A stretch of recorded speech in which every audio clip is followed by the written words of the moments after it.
Hello दोस्तों, welcome back once again at my channel. जब भी हम कभी कैमरे की बात करते हैं, जब हम कोई कैमरा परचेस करने वाले होते हैं या कोई कैमरे की बात में डिस्कशन करते हैं, चाहे वो स्मार्टफोन का कैमरा हो, चाहे सीसीटीवी का कैमरा हो, चाहे डीएसएलआर का कैमरा हो, तो उसमें कुछ चीज़ों पर हम ध्यान देते हैं। जैसे वो कैमरा कितने मेगापिक्सल का है, कौन सा इमेज सेंसर है, सीसीडी है, सीमॉस है, या कितना फ्रेम रेट है, समथिंग लाइक दैट, फिर या कितना अपर्चर है। तो आज हम इस अपर्चर टॉपिक को अपने इस वीडियो में कवर करेंगे कि व्हाट अपर्चर क्या है, इसके क्या फ़ायदे हैं, क्या नुकसान है। तो चलिए शुरू करते हैं। Aperture is a hole or an opening through which light travels. It means aperture एक तरह का होल है जिसके थ्रू लाइट कैमरा में इंटर करता है। लाइट कैमरे के लेंस पे आती है और उसके बाद वहाँ अपर्चर होता है। अपर्चर का होल ये डिसाइड करता है कि कितने अमाउंट में लाइट कैमरे के अंदर जाएगा। अगर होल बड़ा होगा तो ज़्यादा मात्रा में लाइट जाएगी, अगर होल छोटा होगा तो कम मात्रा में लाइट जाएगी। जैसा कि हम लोग जानते हैं कि जो ऑब्जेक्ट से लाइट रिफ्लेक्ट होती है वो कैमरे के लेंस पे आती है और उसके बाद वो वहाँ फर्दर प्रोसेस करके इमेज सेंसर तक जाती है, फिर वहाँ पे वो इमेज फॉर्मेशन के रूप में हमें दिखती है। तो लाइट को लेंस से होते हुए कैमरे के इमेज सेंसर तक पहुंचने से पहले उसको अपर्चर से होकर जाना होता है। अपर्चर एक तरह से आप समझ सकते हो, घर में एक दरवाज़ा होता है, दरवाजे की साइज़ जितनी छोटी होगी तो उतने कम मात्रा में एक साथ लोग अंदर आएंगे। अगर दरवाज़ा ज़्यादा बड़ा होगा तो एक साथ कई लोग अंदर आ सकते हैं। तो अपर्चर का काम यही है।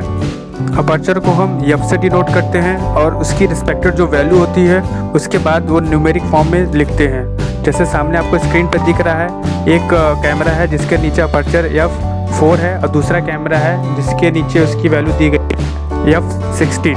अपर्चर के डिफरेंट साइजेस होते हैं। जैसे यहाँ सामने आपको स्क्रीन पे दिख रहा है, कुछ मैंने साइजेस लिख रखे हैं, f2.8, f4, f5.6, f8, f11, f16।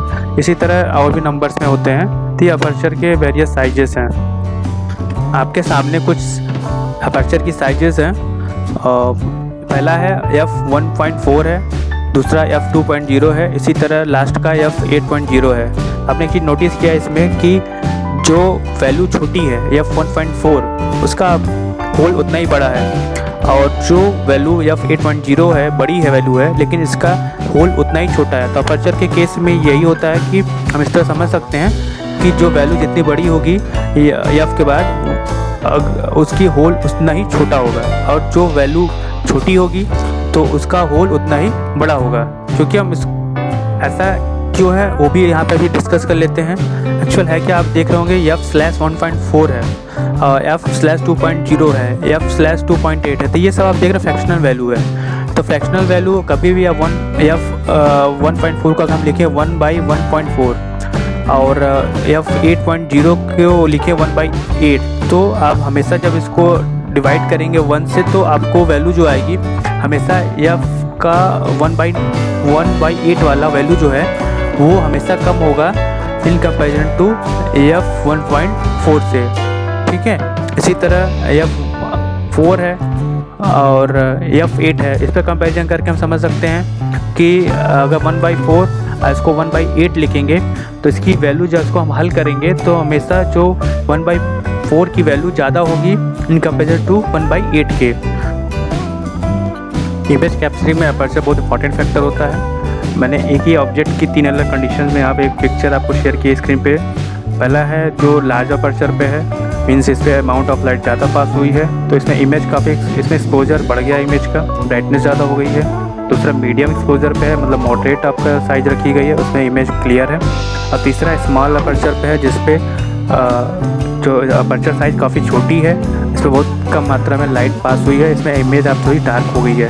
तो इससे हम समझ सकते हैं कि अपर्चर इमेज क्वालिटी में बहुत इंपॉर्टेंट रोल देता है। अगर प्रॉपर उसकी साइज अगर न रखी जाए तो इमेज ज़्यादा ब्राइटर हो सकती है या बहुत ही डार्क हो सकती है। तो वैसे रात में हमेशा अपर्चर की साइज ज़्यादा रखने की कोशिश करिए, क्योंकि नाइट में जो ऑब्जेक्ट से जब ज़्यादा मात्रा में लाइट इंसिडेंट होगी कैमरे के अंदर तो भी इमेज ज़्यादा क्लियर आएगी।